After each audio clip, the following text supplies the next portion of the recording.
इतिहास में कुछ जगहें ऐसी हैं जिन्हें जितना करीब से देखते हैं उनके सवाल उतने ही बढ़ते जाते हैं। कहीं बनाने वालों की पहचान गायब है, कहीं पूरी सभ्यता के निशान पत्थरों में बंद हैं। आज हम ऐसी ही कुछ जगहों के पीछे छिपी अधूरी कहानियों को समझने की कोशिश करेंगे। नंबर 1, गुयाजू। पहाड़ के अंदर किसने बनाया यह रहस्यमयी शहर? चीन की राजधानी बीजिंग के पास पहाड़ियों के बीच एक ऐसा स्थान मौजूद है जिसे दूर से देखकर लगता है जैसे किसी ने पूरे पहाड़ को विशाल बहुमंजिला इमारत में बदल दिया हो। इसका नाम गुयाजू है। यहाँ 110 से ज्यादा कमरे सीधे चट्टान को काटकर बनाए गए हैं। लेकिन इस जगह का सबसे बड़ा रहस्य इसकी बनावट नहीं, बल्कि इसे बनाने वाले लोग हैं। आज तक निश्चित रूप से यह पता नहीं चल पाया कि इस विशाल चट्टानी बस्ती को किस समुदाय ने बनाया था और वे लोग अचानक इतिहास से कहां गायब हो गए।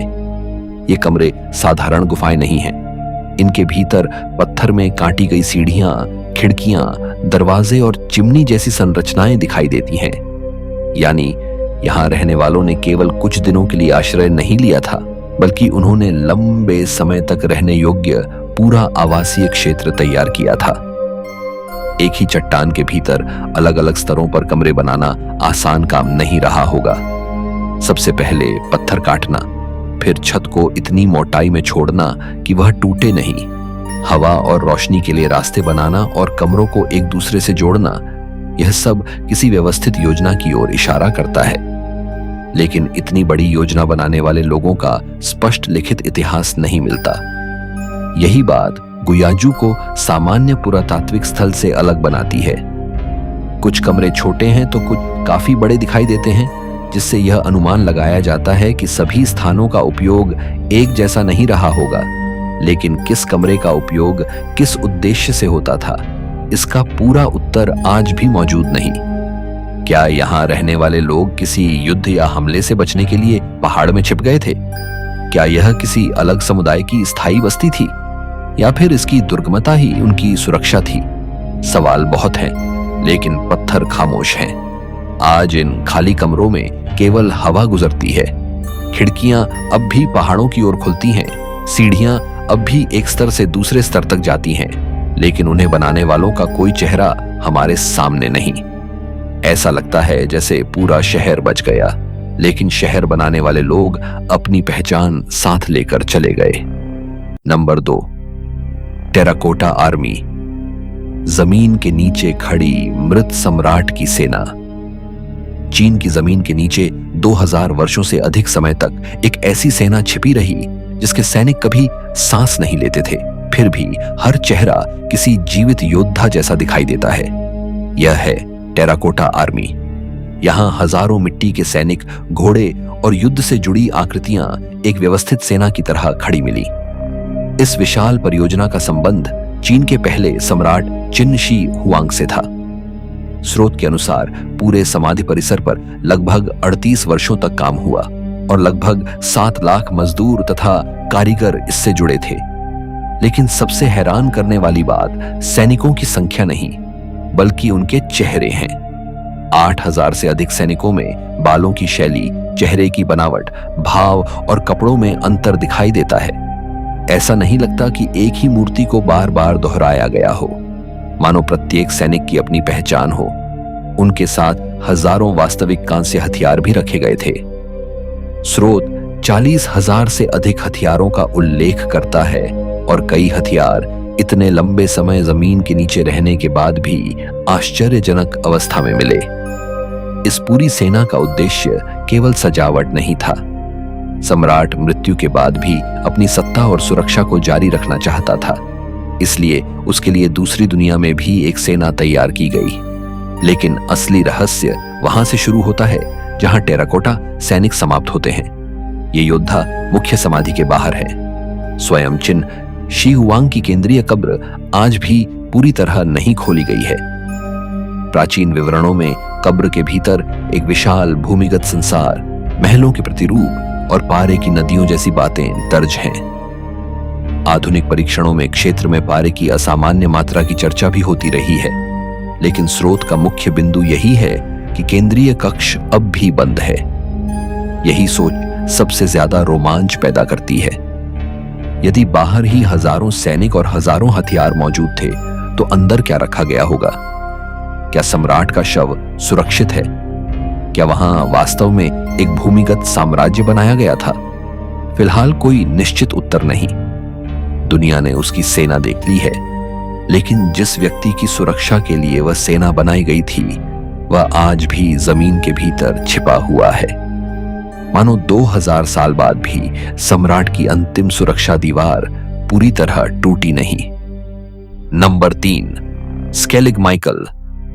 समुद्र के बीच चट्टान पर बसी खामोश दुनिया। आयरलैंड के तट से काफी दूर अटलांटिक महासागर के बीच एक काली चट्टान समुद्र से लगभग सीधी ऊपर उठती है।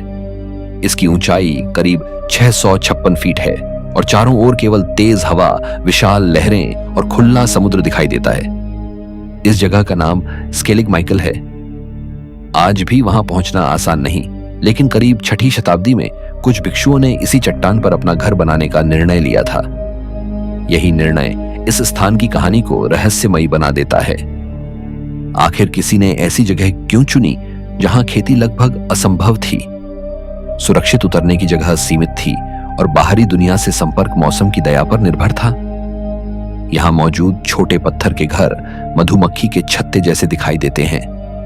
इन्हें पत्थर की पट्टियां एक दूसरे पर इस प्रकार रखकर बनाया गया कि गाड़े की आवश्यकता नहीं पड़ी। इसके बावजूद ये संरचनाएं 1000 वर्षों से भी अधिक समय तक भारी बारिश और समुद्री हवाओं का सामना करती रहीं। मठ तक पहुंचने के लिए भिक्षुओं ने लगभग सीधी चट्टान में सैकड़ों सीढ़ियां काटी। स्रोत 618 सीढ़ियों का उल्लेख करता है। कई जगह सीढ़ियों के एक ओर सीधे गहरी खाई और नीचे समुद्र है। आज पर्यटक इन्हें पार करते हुए घबरा सकते हैं, लेकिन वहां रहने वालों के लिए यही सामान्य रास्ता था। भोजन की समस्या और भी बड़ी थी। चट्टान पर पर्याप्त उपजाऊ मिट्टी मौजूद नहीं थी। स्रोत के अनुसार भिक्षु मुख्य भूमि से मिट्टी के बोरे समुद्र पार करके लाते थे और उसे समुद्री शैवाल तथा पक्षियों के मल के साथ मिलाकर छोटे बगीचे तैयार करते थे। यानी उन्हें खेती से पहले जमीन तक बनानी पड़ती थी। इसके बाद भी उन्होंने सदियों तक यहां धार्मिक जीवन जारी रखा और वाइकिंग हमलों जैसी मुश्किलों का सामना किया। स्केलिगमाइकल का सबसे बड़ा रहस्य किसी गुप्त सुरंग या खोए खजाने में नहीं है। असली सवाल इंसानी निर्णय का है। आखिर लोग जानबूझकर दुनिया से इतनी दूर क्यों चले गए? शायद उनके लिए यह कठिनाई ही उद्देश्य का हिस्सा थी। एक ऐसी जगह जहां मनुष्य और संसार के बीच केवल समुद्र हो। आज वहां खाली पत्थर के घर मौजूद हैं, लेकिन तेज हवा के बीच उन्हें देखकर आसानी से कल्पना की जा सकती है कि कभी इस निर्जन चट्टान पर एक छोटी दुनिया सांस लिया करती थी। नंबर 4, शिशुई विशाल बुद्ध। जब आधुनिक निर्माण बन गया, प्राचीन रहस्य। चीन के घने जंगलों के बीच एक विशाल पहाड़ी चट्टान पर बुद्ध जैसा चेहरा दिखाई दिया और कुछ समय के लिए इंटरनेट तथा स्थानीय कहानियों में इसे एक रहस्यमयी प्राचीन प्रतिमा के रूप में पेश किया जाने लगा। इसका विशाल आकार और जंगलों के भीतर इसकी स्थिति ऐसी थी कि कहानी पर विश्वास करना मुश्किल भी नहीं लगता था। इसे शिशुई का विशाल बुद्ध कहा गया। प्रतिमा लगभग 164 फीट ऊंची दिखाई देती थी। सबसे विचित्र बात यह थी कि स्पष्ट रूप से केवल चेहरा तराशा हुआ लगता था, जबकि नीचे की प्राकृतिक चट्टानी परतें किसी विशाल साधु के वस्त्र जैसी दिखाई देती थीं। धीरे धीरे इसके बारे में कहानियां बनने लगी कि यह शायद 1000 वर्ष से भी अधिक पुरानी हो सकती है और इसका निर्माण किसी पुराने धार्मिक उद्देश्य के लिए हुआ होगा। एक कहानी इसे नदी के नीचे रहने वाले कथित जल राक्षस को नियंत्रित करने से भी जोड़ती थी। घना जंगल, खराब रास्ता और लंबे समय तक जगह का लगभग भुला रहना इस रहस्य को और मजबूत करता गया। लेकिन वर्ष 2017 के आसपास सच्चाई सामने आई और पूरी कहानी अचानक बदल गई। स्रोत के अनुसार प्रतिमा की आंखें, नाक और चेहरे के महत्वपूर्ण हिस्से किसी प्राचीन राजवंश में नहीं, बल्कि वर्ष 2001 में एक कला शिक्षक और स्थानीय ग्रामीणों द्वारा बनाए गए थे।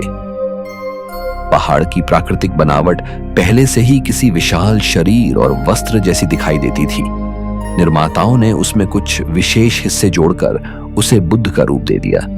बाद में परियोजना आगे नहीं बढ़ सकी, रास्ते खराब होते गए और वनस्पति बढ़ती गई।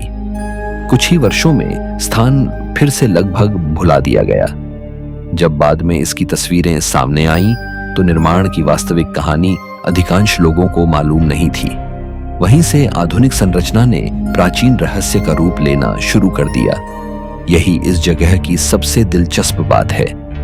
रहस्य यहाँ किसी खोई हुई तकनीक में नहीं, बल्कि जानकारी के गायब हो जाने में पैदा हुआ। केवल कुछ वर्षों में लोगों ने एक आधुनिक निर्माण के लिए 1000 साल पुरानी कहानी गढ़ ली।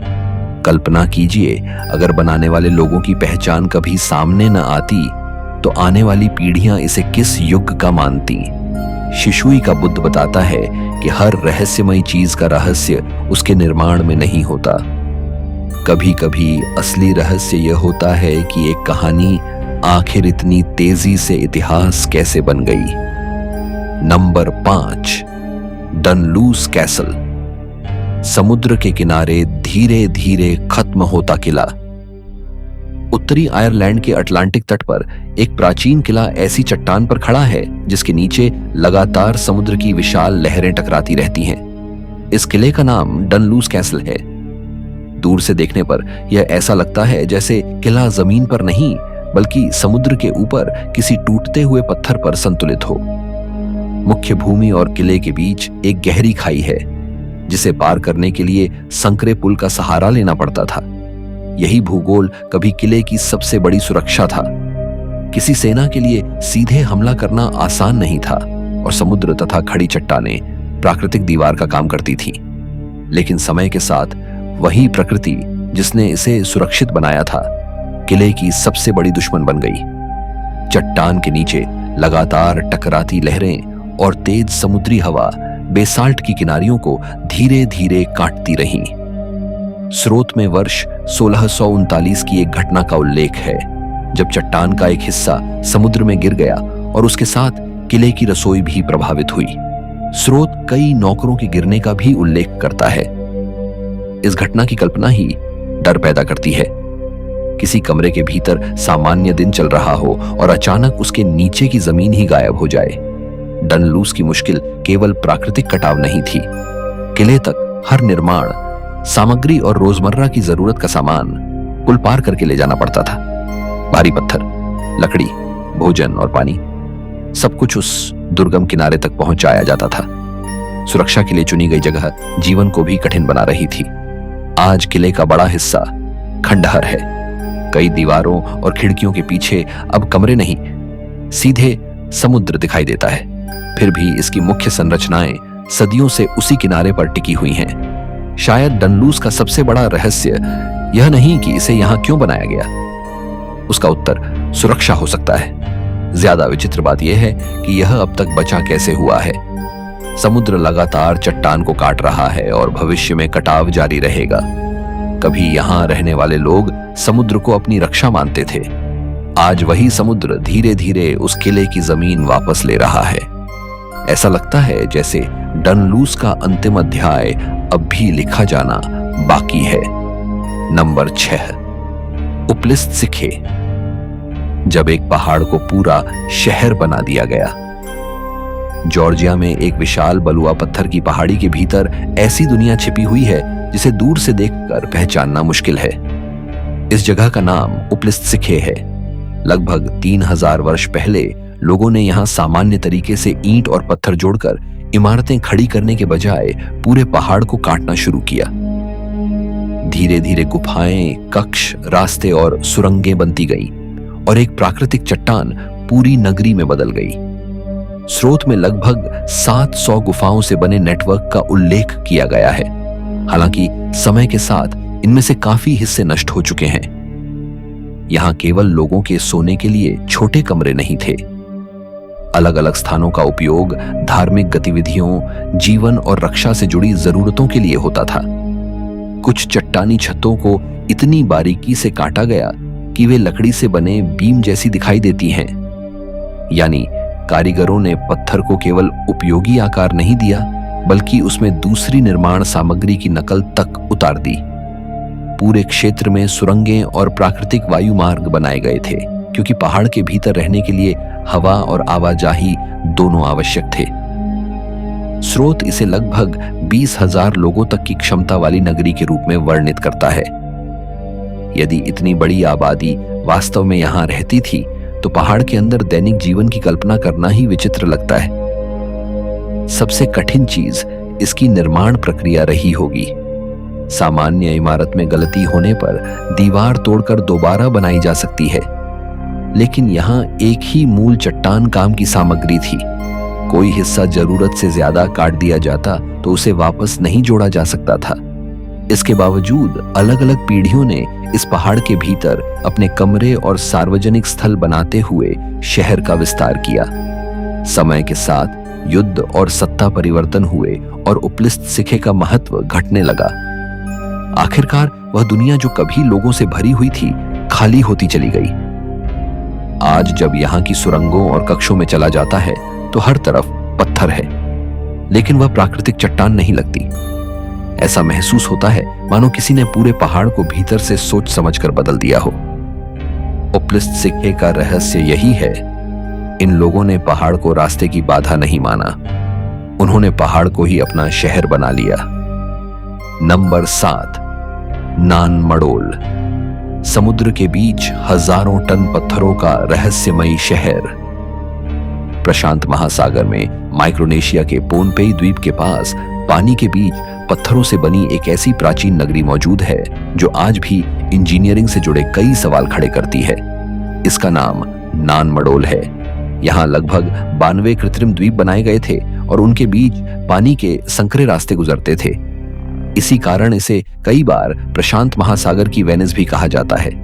लेकिन इसकी असली हैरानी सुंदरता नहीं, बल्कि इसे बनाने में इस्तेमाल हुए पत्थर हैं। स्रोत के अनुसार पूरे परिसर में करीब 7,50,000 टन बेसाल्ट का इस्तेमाल हुआ और कुछ अलग अलग पत्थरों का वजन लगभग 50 टन तक था। ये सामान्य गोल चट्टानें नहीं थीं, बल्कि कई बेसाल्ट खंड लंबे स्तंभों जैसे दिखाई देते हैं। उन्हें एक दूसरे पर इस तरह रखा गया कि विशाल दीवारें खड़ी हो गईं। किसी आधुनिक क्रेन, भारी इंजन या धातु के विशाल उठाने वाले उपकरण के बिना इतने भारी पत्थरों को समुद्र के रास्ते यहां तक पहुंचाना बेहद मुश्किल रहा होगा।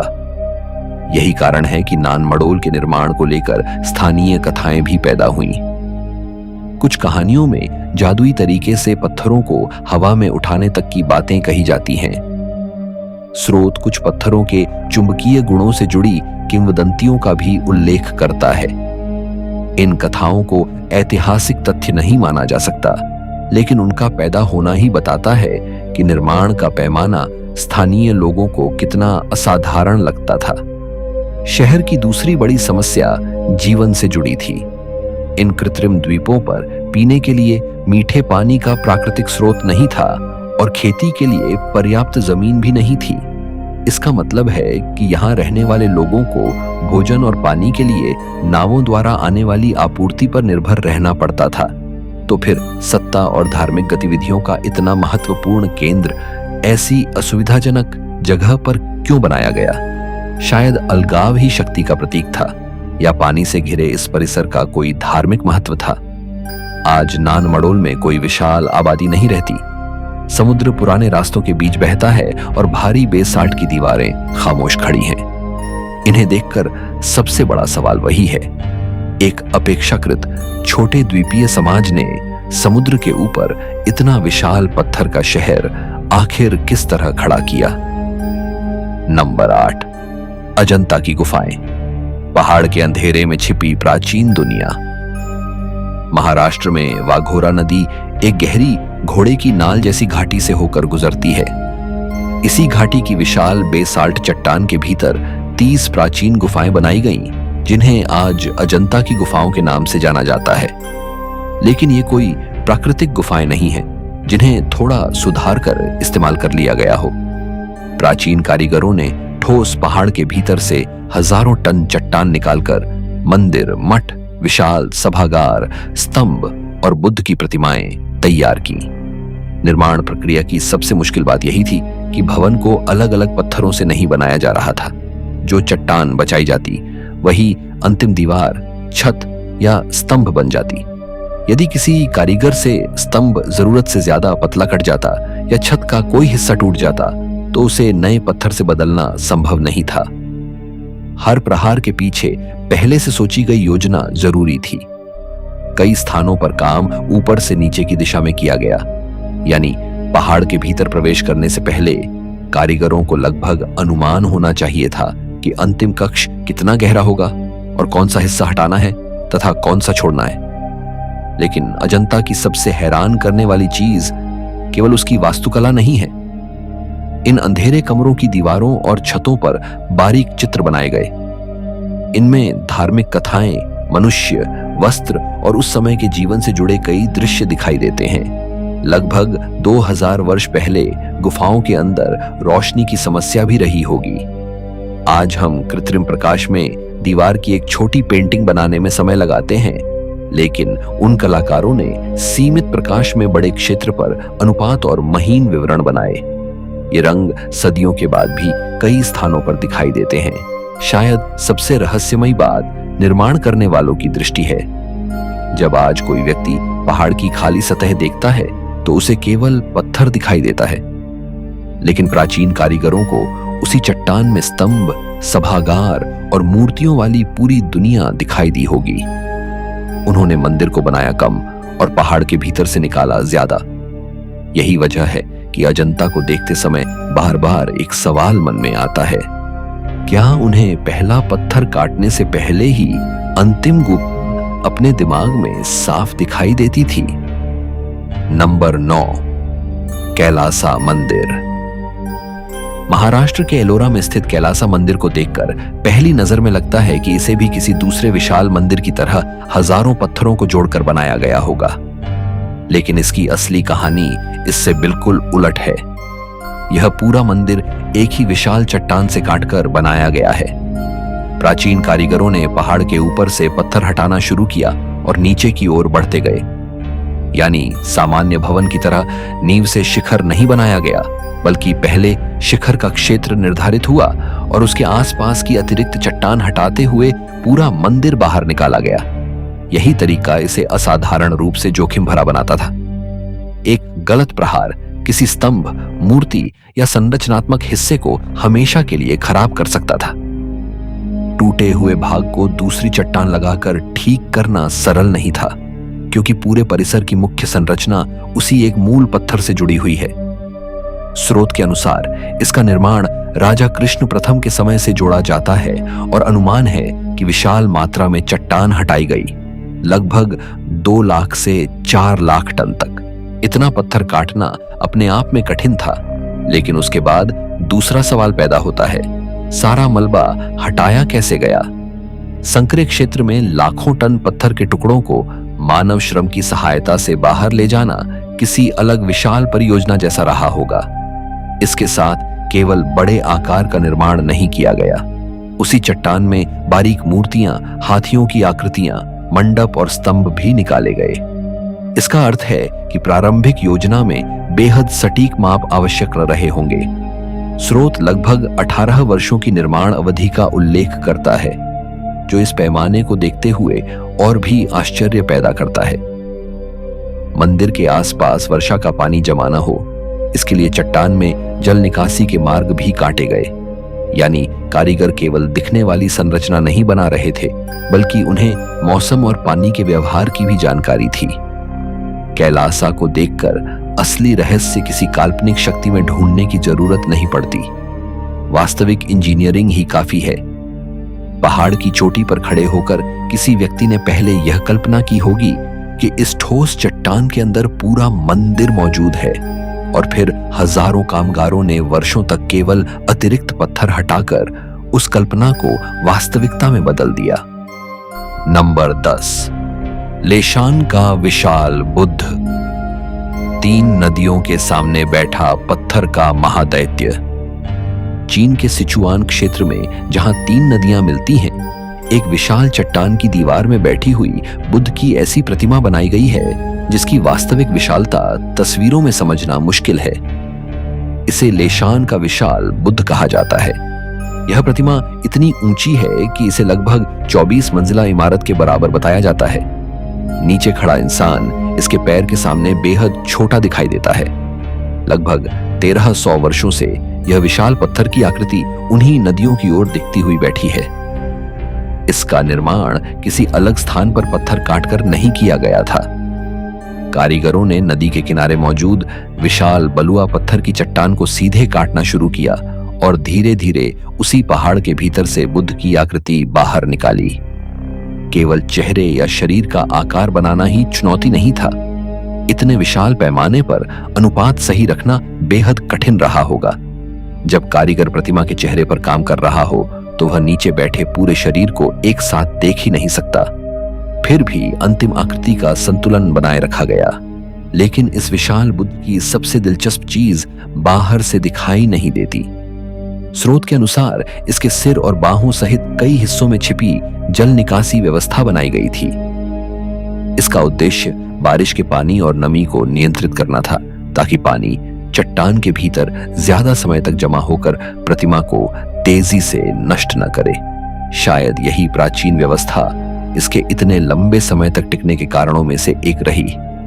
इसके निर्माण से जुड़ी एक प्रसिद्ध कथा यह भी कहती है कि स्थानीय क्षेत्र में नदी की धाराएं खतरनाक थीं और एक भिक्षु चाहता था कि बुद्ध की विशाल प्रतिमा नाविकों की रक्षा करे।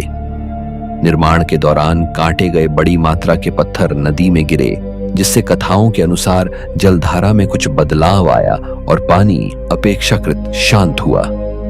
चाहे इस कथा का हर हिस्सा ऐतिहासिक रूप से सिद्ध न हो, लेकिन प्रतिमा का पैमाना स्वयं किसी कहानी से कम नहीं। इसके एक बड़े पैर के पास लोग आराम से खड़े हो सकते हैं और इसका सिर पहाड़ का हिस्सा दिखाई देता है।